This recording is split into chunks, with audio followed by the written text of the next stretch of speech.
شہر قائد میں سابرہ کی ہواؤں کے باعث درجہ حرارت 6 ڈگری تک گر گیا، تاہم شہر میں دن بھر سرد ہواؤں کا سلسلہ جاری رہے گا۔ کراچی میں سابرہ سے آنے والی سرد ہواؤں کے باعث موسم مزید سرد ہو گیا ہے۔ محکمہ موسمیات نے بتایا کہ شہر قائد میں دن بھر سرد ہواؤں کا سلسلہ جاری رہے گا، جس کے باعث سردی کی شدت برقرار رہنے کا امکان ہے۔ کراچی میں کم سے کم درجہ حرارت 6 سے 7 ڈگری سینٹی گریڈ ریکارڈ کیا گیا۔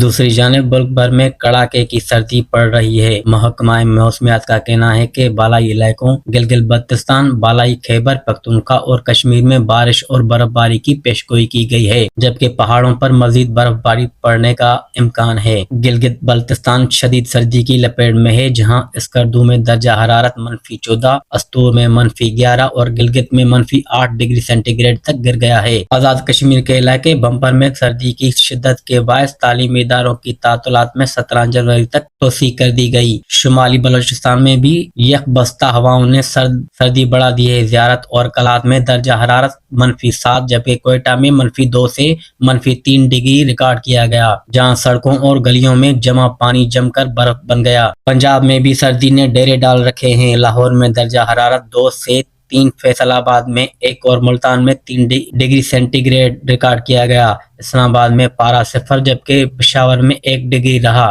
محکمہ موسمیات کے مطابق آئندہ چند روز میں سردی کی شدت میں مزید اضافہ ہو سکتا ہے، جبکہ ملک کے بالائی علاقوں میں برف باری کا سلسلہ جاری رہنے کا امکان ہے۔